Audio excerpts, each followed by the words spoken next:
Hello বন্ধুরা, good morning. সকাল সকাল চলে আসলাম আপনাদের কাছে রেসিপি নিয়ে।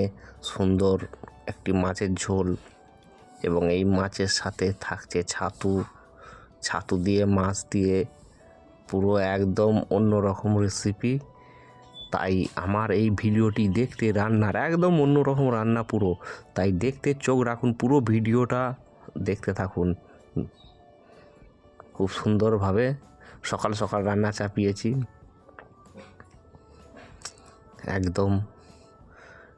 যদিও আজকে হাটবার ছিল, হাটতে যেয়ে সকাল সকাল মাছ নিয়ে এসে একদম পুরো মাছের রান্না চাপিয়ে দিলাম। গরম গরম মাছ ভাজা দিয়ে ভাত আর ছাতু দিয়ে ঝাল, এত সুন্দর টেস্ট, একদম অন্যরকম রান্না। ভিডিওটা না টেনে অবশ্যই দেখতে থাকুন, খুব ভালো লাগবে এবং এতে কিছু শেখার বিষয় আছে যেগুলো দেখলে অবশ্যই শেখা যাবে।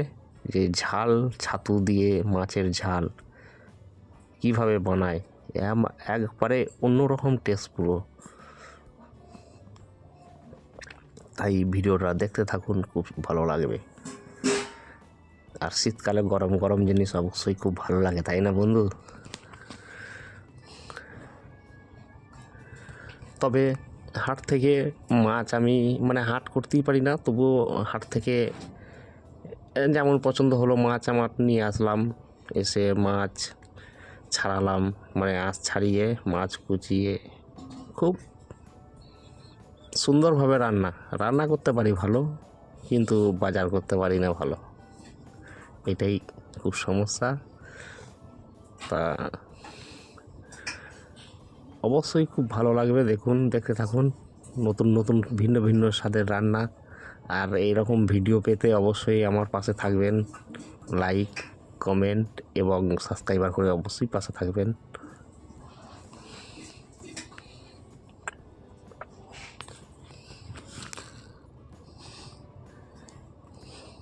এখন দেখছেন ভাজা হচ্ছে, ভাজার পরের অংশটাই আবার দেখাবো তারপরে কি হবে।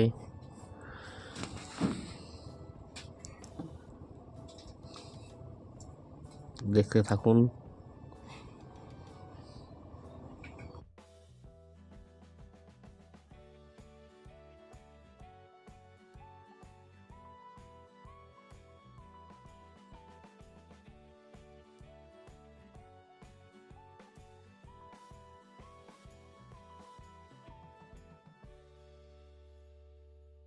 প্রথম প্রথম আমি রাঁধতে পারতাম না, অনেক দেখে দেখে অনেক বকাঝকা খেয়ে রান্না শিখেছি। তবে এই খরা খরা মাছ খেয়ে আর এর স্বাদই আলাদা, খেতে খুব মুচমুচে এবং তাজা। কি বলবো বন্ধু, একদম পারফেক্ট পুরো। যাক, আমার মাছ ভাজা হয়ে গেল, মাছগুলো তুলে নিলাম একটা বাটিতে। এরপর ছাতু প্রশ্ন আসছে, এটা কি ছাতু হতে পারে, এই নিয়ে একটা প্রশ্ন থেকেই যায়। ছাতু দু তিন রকমের হয়। এটা হলো একটা বর্ষাকালে অটোমেটিক ছাতু হয়, যেটা কুটি বা খড় পড়ে থাকলে সেখান থেকে ছাতু বের হয়।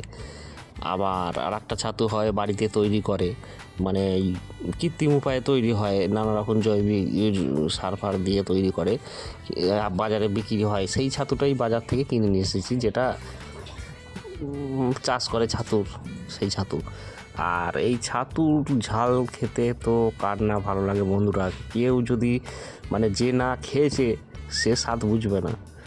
তাই মুচমুচে স্বাদের একটা, আর এর সুগন্ধ আর রান্নার টেকনিক্যালের কাছে খাওয়ার স্বাদ খুব সুন্দরভাবে। তাই অবশ্যই দেখতে থাকুন। আর শীতকালে এরকম খাবার অবশ্যই ভালো লাগে, গরম গরম খাবার।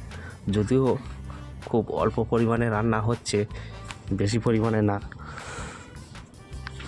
খুব সুন্দর স্বাদের একটা জিনিস, অবশ্যই ভালো লাগবে।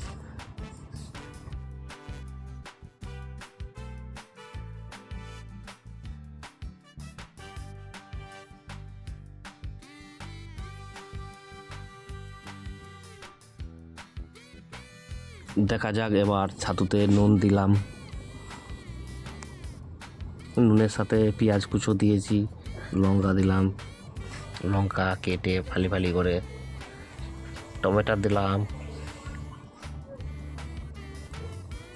টমেটো দিলে এর স্বাদটা একটু ভিন্ন এরকমই হয়। আচ্ছা, নুনটা আর একটু দিলাম, একটু কম ছিল বলে।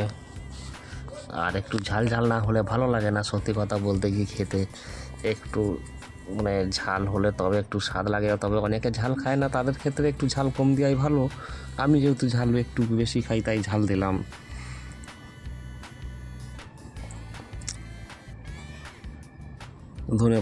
ধনেপাতা তো এই শীতকালের মানে খুবই একটা ফেভারিট খাবার, তাই ধনেপাতা ছাড়া কোনো রান্নাই হয় না।